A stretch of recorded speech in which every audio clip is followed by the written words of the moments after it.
नमस्कार YouTube family, मी प्रतिभा झावरे माझ्या या यूट्यूब चॅनलमध्ये तुमचं सर्वांचं स्वागत करते। त्याचबरोबर आजच्या आपल्या नवीन ब्लॉगमध्ये नवीन व्हिडिओमध्येही तुमचं सर्वांचं स्वागत करते। तर आजचा ब्लॉग काय आहे हे तर तुम्हाला समजलंच असेल। तर यांची सुट्टी संपलेली आहे आणि यांची जायची तयारी सुरू झालेली आहे। आम्ही आसामवरून आल्यानंतर दिवाळीमध्ये दिवस असे संपले की समजलंच नाही आणि आज परत जायची तयारी सुरू झालेली आहे। तर यांना घेऊन जाण्यासाठी मला काही खायला पण बनवायचं आहे। ह्यावेळेस आता ते जाताना ट्रेननी जात आहेत, त्यामुळे 2 दिवसाचा प्रवास असल्यामुळे चांगलं व्यवस्थित जे टिकेल असं काहीतरी बनवावं लागेल। तर म्हटलं आज बनवूयात।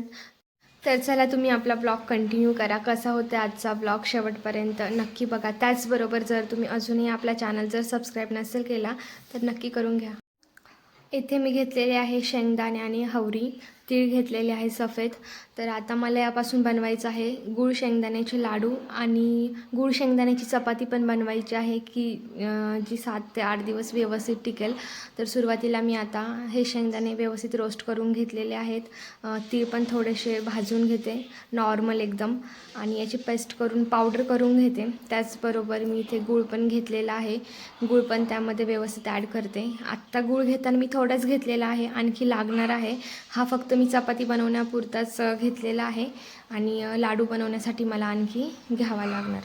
मी काय करत असते नेहमी शेंगदाणे आणि हवरी थोडीशी आधी बारीक करते, त्यानंतर त्यामध्ये गूळ ॲड करते जेणेकरून त्याची व्यवस्थित अशी पावडर होते आणि चपाती तुटत पण नाही। हे बघू शकता अशा पद्धतीने मी हा कूट करून घेतलेला आहे। यामध्ये मला आणखी थोडासा गूळ मिक्स करावे लागेल, कारण चपाती बनवायची म्हटलं की गूळ थोडासा जास्त लागतो जेणेकरून चपाती अशी तुटल्या जात नाही। नाहीतर मग असं थोडंसं नॉर्मल गूळ जर टाकला तर चपाती व्यवस्थित बनत नाही, जसं की आपलं पुरणपोळीसारखंच आहे। तर त्यामुळे अजून मी यामध्ये आणखी गूळ मिक्स करून घेते। आणि गूळ शेंगदाण्याचे लाडू बनवण्यासाठी सेम असंच आपल्याला पाहिजे असतं, कारण लाडू लगेच बांधले जातात। नॉर्मल गूळ जरी असला तरी चिकटपणामुळे लाडू लगेच बांधले जातात। तर आता मी लाडू बनवण्यासाठी पण आणखी शेंगदाणे आणि गूळ बारीक करते। तर इथे बघू शकता मी तीळ, शेंगदाणे आणि गूळ व्यवस्थित त्याचा कूट केलेला आहे आणि लाडू बनवलेले आहेत। तर आता जे शेंगदाणे आहेत त्यामध्ये थोडंसं तेल असतं, त्याचबरोबर गुळामध्ये मॉइश्चर असतं, गूळ पण चिकट असतो। लाडू एकदम छान असे बांधले जातात। कमी गूळ असला तरी चालतो, जास्तही काही गूळ लागत नाही। ज्याच्या त्याच्या आवडीनुसार जर गूळ आवडत असेल तर आपण जास्त टाकू शकतो, जर कमी टाकायचं असेल तरी पण लाडू छान पद्धतीने बांधले जातात। तर एवढे लाडू मी बनवलेले आहेत व्यवस्थित। जास्तही बारीक कूट काही करायचं नाही आहे, नंतर जास्त कूट जर बारीक केला तर व्यवस्थित लागत नाही। थोडंसं हे ठेवायचं आहे त्यामध्ये दाणे, की जेणेकरून खाताना छान टेस्ट येते। अशा पद्धतीने माझे लाडू पण बनून रेडी आहे आणि चपाती बनवण्यासाठी लागणारा जो कूट आहे गूळ शेंगदाण्याचा तो पण मी बनवून ठेवलेला आहे। चपात्या एकदम मी लास्टला करणार आहे, त्याचबरोबर मला आणखी पण बनवायचं आहे।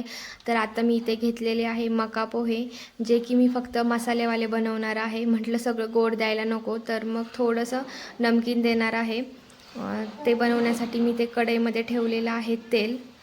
तेल व्यवस्थित गरम झालं की त्यामध्ये हे कुरकुरीत व्यवस्थित मका पोहे तळून घेते। अगोदर तेल चांगलं गरम होऊन देते। तेल पण चांगलं गरम झालेलं आहे। आता त्यामध्ये टाकते थोडे थोडेसे करून मका पोहे। तेल थंड असलं की ते व्यवस्थित तळले जात नाही, त्यामुळे तेल गरम होऊन द्यायचं आहे। तर आता बघू शकता किती छान पद्धतीने ते वरती येत आहेत। तेल गरम झाले की छान पद्धतीने फुलले जातं। थंड तेल असलं की ते असेच कडक होतात आणि फुलले जात नाहीत व्यवस्थित। त्यामुळे थोडंसं वेट करायचं आहे। तेल चांगलं गरम झाल्यानंतरच त्यामध्ये मका पोहे टाकायचे आहेत।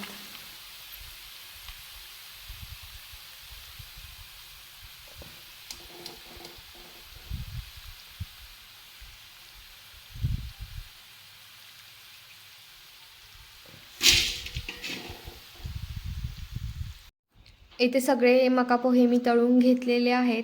आता यामध्ये मी जास्त मसाले वगैरे काही टाकणार नाही आहे, फक्त लाल तिखट आणि मीठ टाकणार आहे, वरतूनच टाकणार आहे। तेलामध्ये मिक्स करून काही टाकणार नाही, कारण वरून जरी टाकलं तरी पण त्याला छान टेस्ट येते आणि पूर्ण याला लागलं जातं ते। इथे मी घेतलं आहे लाल तिखट आणि मीठ एकत्र मिक्स केलेलं आहे। माझ्याकडून थोडंसं जास्त झालं प्रमाण, पण मी थोडंसंच टाकणार आहे, एवढंही काही टाकणार नाही आहे। तर हे बघू शकता आता मी वरतून टाकल्यानंतर मसाला व्यवस्थित लागलेला आहे आणि टेस्ट पण छान आलेली आहे। तर अशा पद्धतीने नमकीन पण बनून रेडी आहे। आणि गूळ शेंगदाण्याच्या पोळ्या पण बनवल्या आहेत. ह्या पोळ्या माझ्या सासूबाईंनी बनवलेल्या आहेत, कारण त्या कूट वगैरे व्यवस्थित भरतात. माझ्याकडून व्यवस्थित भरल्या जात नाही, फुटतात पोळ्या, त्यामुळे त्यांनीच बनवल्या आहेत. तर पोळ्या पण बनवून झाल्या आहेत. आता फक्त त्यांची पॅकिंग करणं बाकी आहे. जे पण खाण्याचं बनवलं आहे ते आता व्यवस्थित पॅकिंग करतील, कारण ते त्यांची बॅग व्यवस्थित सेट करतात. मला काय व्यवस्थित सेट करायला जमत नाही. त्यांना माहीत असतं की कुठे कसं सामान बसवायचं आहे, कमी जागेमध्ये कसं ॲडजस्ट करायचं आहे, त्यामुळे ते सामान व्यवस्थित सेट करत असतात. आणि मेन म्हणजे यावेळी ते फक्त एकच बॅग घेऊन चाललेले आहेत, कारण ऑलरेडी त्यांच्याकडे तिकडे पण भरपूर सामान आहे. मग बोलले की एवढीच बॅग घेऊन जातो, म्हणजे येताना परत जास्त सामान होणार नाही. त्यामुळे मग आता ते व्यवस्थित सामान त्यामध्ये सेट करतील.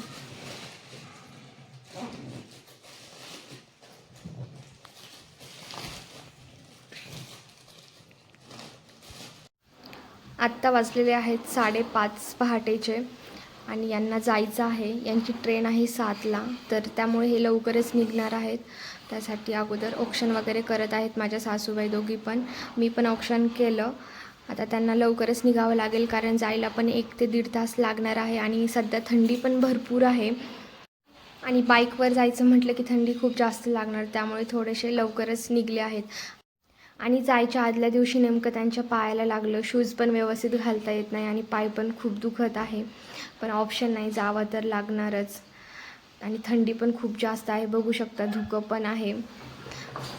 घरी आलं ना, दिवस कसे कुठे संपून जातात समजत पण नाही. आणि सुट्टीला यायचं म्हटलं की 1-1.5 महिना अगोदरच वाट बघायची की घरी जायचं. आणि घरी आल्यानंतर ना दिवस एवढे पटकन संपून जातात की जायची पण वेळ येते. हीच आहे फौजी लाईफ, अवघड असते. चला तर आजचा व्लॉग मी येथेच एंड करते. यानंतरचा नेक्स्ट व्हिडिओ बघण्यासाठी, नेक्स्ट ब्लॉग बघण्यासाठी आपला चॅनल नक्की सबस्क्राईब करून घ्या. फोन करा.